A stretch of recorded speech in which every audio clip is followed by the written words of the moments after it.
10 minutes on hotels. He talks about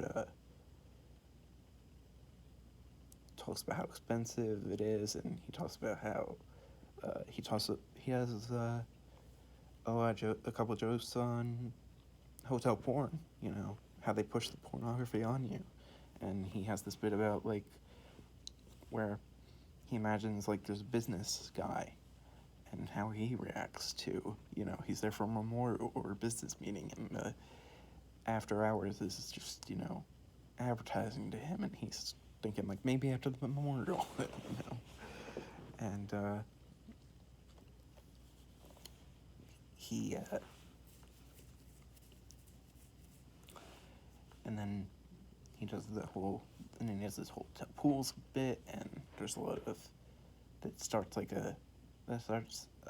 jokes that will be eventually used in a callback at the end, and then he does 5 minutes of whale jokes, 3 minutes on Domino's Pizza,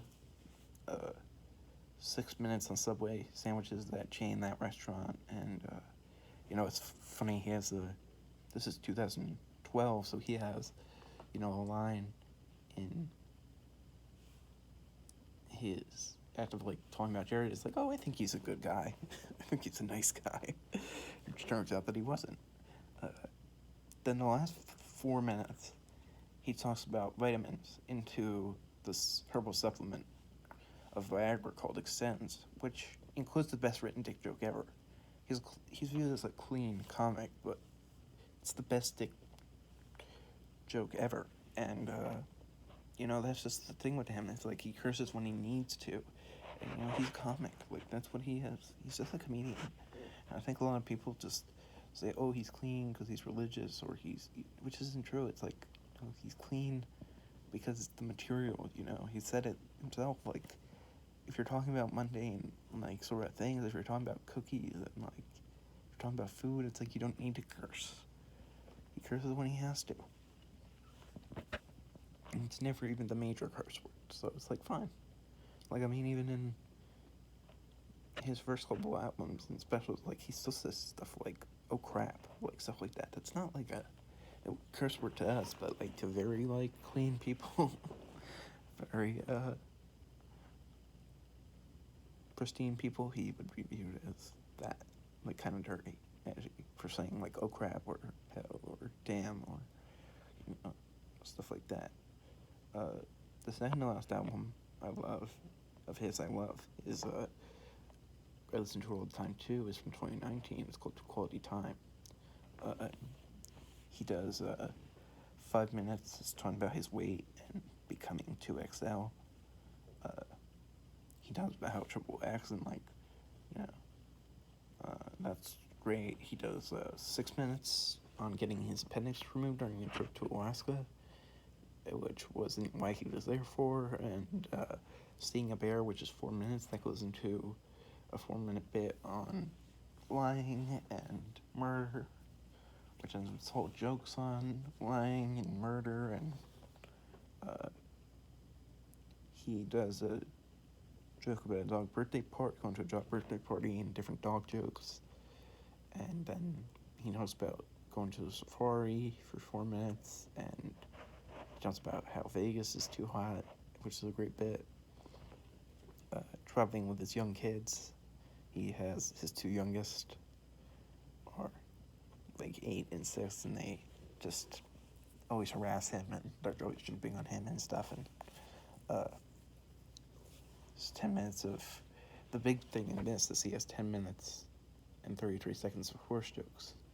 3 minutes on colonialism, which goes into cannibalism. 3 minutes on French cheese in Europe. 3 minutes on Ireland, and bringing his 2 young sons to the Anne Frank house. 5 minutes on museums, traveling alone, and 8 minutes on marathons. Also during this, he has a good bit, like, about another good TikTok bit about how his kids, like his young sons, he just encourages them to go to the bathroom, so they've seen his boy part that they call it, and they just make fun of him during dinner, and they'll go like, Dad, this huge boy part, and he's like, I never know what to say. Guilty. Like, you hear that, honey?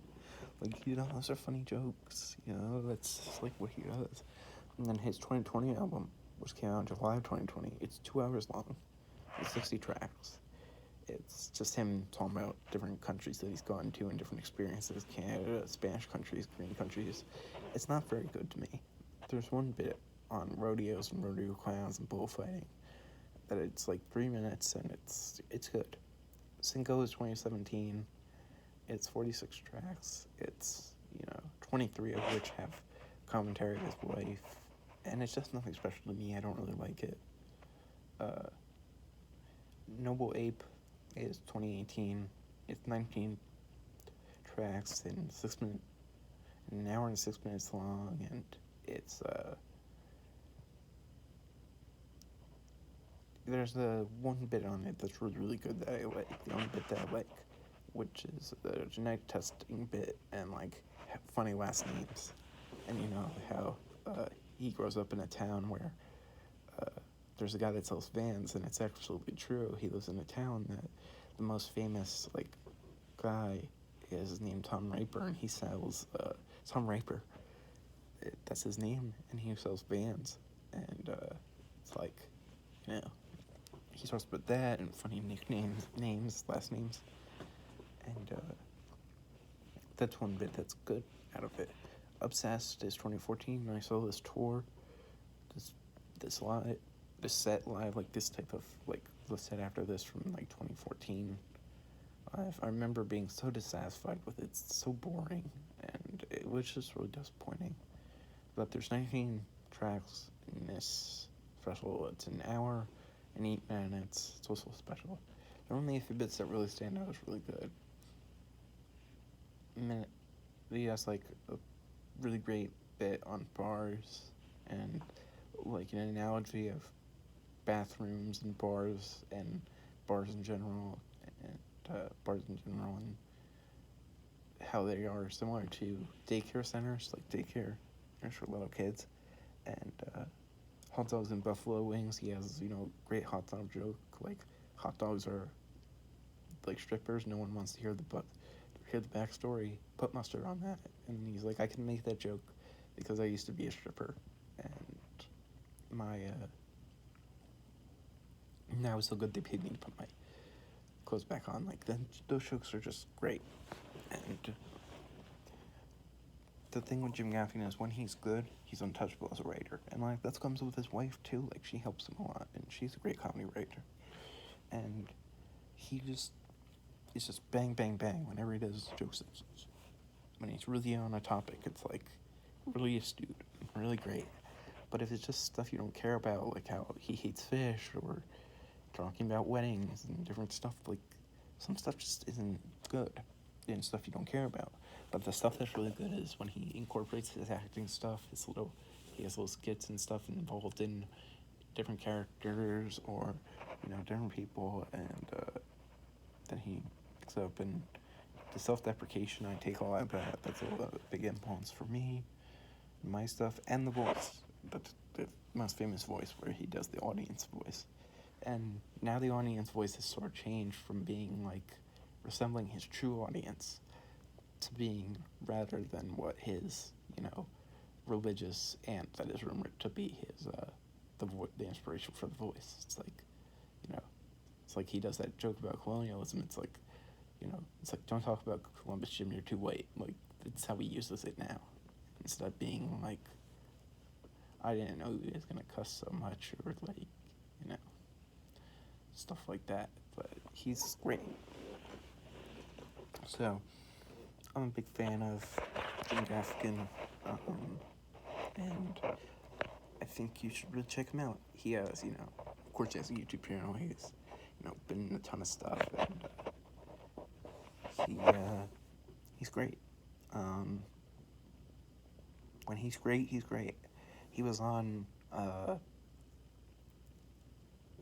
decade ago, he was on Pete Holmes' podcast, You Made It Weird. It's one of the early guests, because Pete opened for him early in his professional career as a comic, and that was one of his big breaks, was working with Jim. And that's sort of where he delves into, the religion thing, and it's really, that's it. He's... The cool thing with him is he sort of has, like, it's, I don't know if this is offensive, but it's like N-word privileges with being, like, you know how, like, he is able to joke about religion because he is religious. So he can do a lot of jokes that, you know, an atheist would do. And he would sound like an atheist would do. And it's like, no, he's, you know, religious.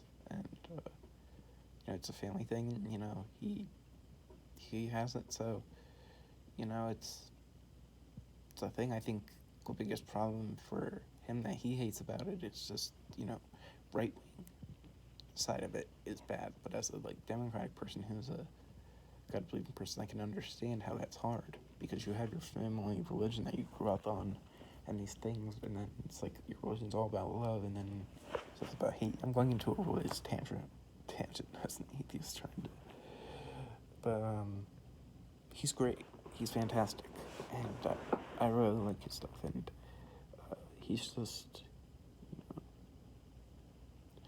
just really, really good. So, yeah, that is the first installment or episode of Comedy Nerd Breakdown. Like, this is a geek out over Jim Gaffigan. So, thank you.